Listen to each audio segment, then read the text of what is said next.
2002 mwezi wa 7 ndio nikajifungua vibaya. Yaani mtoto alikufa tumboni tu mwenyewe bila sababu yoyote, sikujua ni nini. Farida Garama, a mother of 2 boys, would probably be a mother of 4 children today. Nikapata mimba nyingine tena. Ndio nikazaa 2003. Hiyo ya 2002-2003 ilikuwa pia hivyo na shida. Badala ya kujifungua vizuri, mtoto akafa tumboni. For Farida, carrying pregnancy to term has been marred by complications that have led to numerous miscarriages. She has lost 3 pregnancies, a matter so close to her heart that she ensures the memory of her children is not lost. She leads us to one of the graveyards. Kichwa kikawa mahali sehemu hii hapa, huku ndio ikawa ni miguu. Sasa kwa kukumbuka ndio nikaona nipande huu mti huu.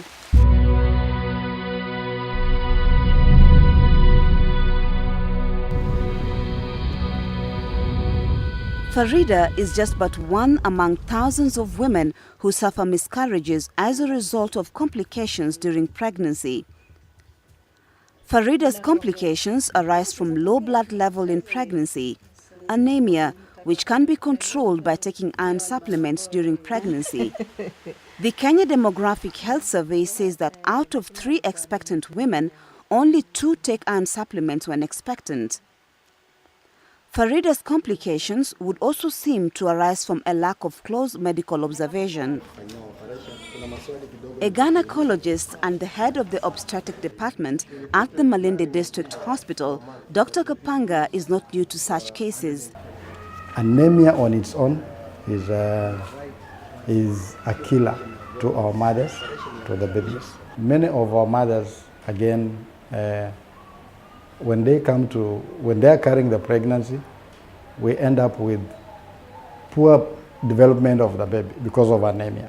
You either end up with small babies or you end up with premature deliveries just because of anemia. Anemia is one of the causes of deaths in pregnant women due to excessive bleeding during delivery, besides malaria and HIV and AIDS.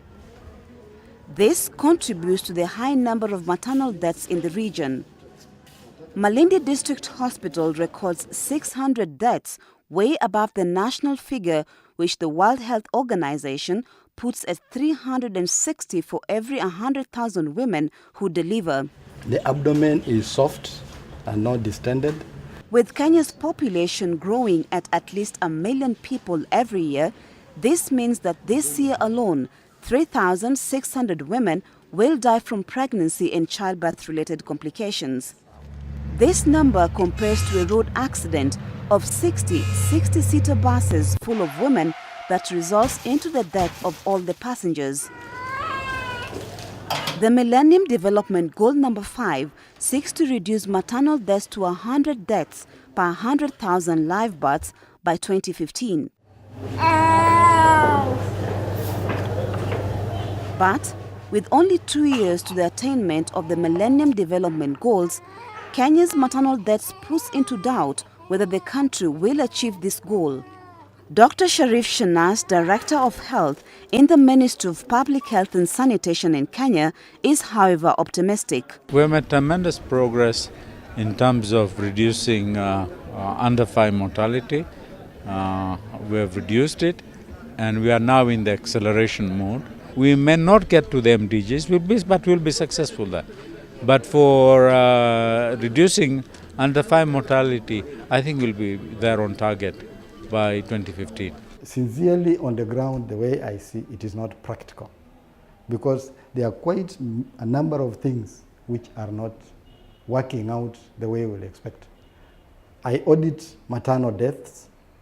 I audit some few neonatal deaths which appear in the hands of a midwife, and I see they are static. It's like we don't improve. 1 month we have done better, the other month, but generally we are at the same level. So we are at the same level. Why? It is because some of the basic interventions have not entered. He says most health facilities lack basic means of dealing with pregnancy-related complications. This is a tool which is very, very, The hospital has hence come up with ways to reduce these deaths despite obstacles. This maternity shelter is one of the interventions that the Malindi District Hospital is using to reduce the number of women and children dying during delivery. The maternity shelter can accommodate up to 12 women at risk of developing complications during pregnancy. The women stay at the shelter at no cost, where they receive close medical observation. The outcome is good. So far, we have admitted more than around 2,000, and all of them, almost all of them, they have gone back home and with the live babies. Mothers who would have died in the community, they have been saved, and their babies. Because the ones who came to maternity shelter, especially the ones who needed cesarean section, if they didn't come to maternity shelter, they would have been referred late. And maybe we would have lost the mother, we would have lost the baby. It has assisted us in a way that at least we can have these mothers nearer the delivering point, which is our labor ward or our maternity ward, so that if a complication develops, we are there to assist. Farida is a beneficiary of the maternity shelter. Her fourth pregnancy would have ended in another miscarriage had she not sought early medical attention. Nilienda hapa dispensary, ndio nurse in charge akanirifa huko. Ndio nikaenda, nilipofika maternity kule kwa kawaida sasa. Ndio wakanishauri nisirudi nyumbani, niende kule shelter. Ndio nikaenda. Uzuri wa pale, damu yangu huwa nikiwa na mimba inapungua. Sasa mara kwa mara walikuwa wananipima damu, wananipima pressure, wanapima mtoto vile ambavyo mtoto anapumua. Kila siku walikuwa wananipima mara 3. Huyo mtoto sahihi yuko standard 2. Huyo ambaye nilimpata kupitia kwa hapo shelter. Long distance to health facilities is another challenge expectant women have to deal with in this region. However, the shelter, which is situated within the Malindi District Hospital, makes delivery quick and safe for the women who are transferred into the hospital during labor. Some of them come as far as 250 kilometers. Mainly the maternity shelter was a shelter to accommodate mothers, especially those who are coming from very far, who wouldn't access hospital in good time. Gladys Nyavula has been at the shelter for a few days now, with the nearest health facility being almost 20 kilometers away from her home. This against the World Health Organization recommendation of 5 kilometers. She was not taking chances, having lost her first pregnancy. Kasikia dalili kama nitaingia kwa mwezi. Nilipoenda chooni, nikaona damu, zikanishtusha. Ikabidi niende hospitali mbio. Imagine nimeenda hapo saa 1 kasoro ile asubuhi. Mpaka wananiandikia dawa saa 10. Sina muda mwingi sana. Nilipotoka pale, kabla sijafika kwa chemist,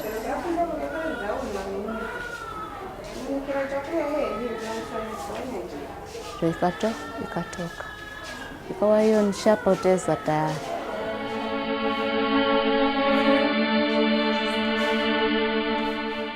Nilipoona daktari akanirefa kule, kwa sababu alinipima akasema ni maumivu ya uchungu kweli ya kuzaa, lakini still bado kuna siku kama za kuhesabu hivi ndio jifungue. Kwa hivyo si vizuri nikwambie urudi nyumbani alafu uje tena, kwa sababu ya ile hali ya tumbo yako.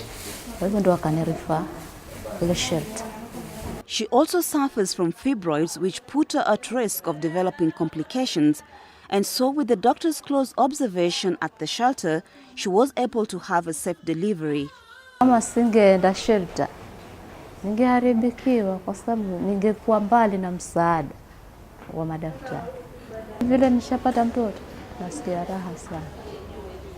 Kabisa, najua nishasawazisha kila kitu.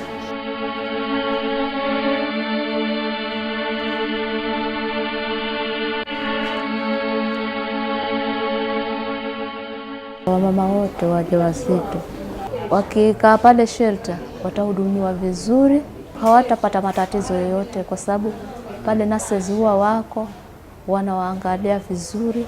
Kama ni kula watakula vizuri, kama kulala watalala mahali pazuri, na hata maintenance pia huwa ni nzuri pia. Farida is not only a mother. She wears another hat, that of an assistant chief, a capacity that gives her the opportunity to sensitize the women of Kakuyuni on issues of maternal health. Upande wa CHWs, Farida has witnessed many women die in her village during pregnancy. As the assistant chief of Kakuyuni, her day starts with meeting village elders. Kuna kitu gani kimebadilika mpaka sasa hivi? Her responsibility to ensure that those working with the community are educated on issues of maternal health. Mkutano wa hivi karibuni, ajenda mojawapo ilikuwa ni kuwaelimisha wakunga kuhusu maternity shelter ambayo iko Malindi. Ukimwelimisha mama mjamzito peke yake, mkunga kama hajaelimika, hivyo hivyo atatumia akili yake kuongea na huyu mama mpaka asiende kwa hospitali. Despite suffering one miscarriage after another and complications that almost cost her life, Farida is still hopeful of having a third child. Nikipata mimba tena, sitafikiria mambo ya watoto wangu sijui wana nini ama sublocation ina nini, itabidi niende tayari huko, ili angalau hiyo mimba ya 6 nipate mtoto wa 3. Ndio ombi langu na ndio maoni yangu. Farida is lucky to have survived thanks to the shelter of dreams. But this is not the case for thousands of women across the country who are at risk of dying due to pregnancy-related complications.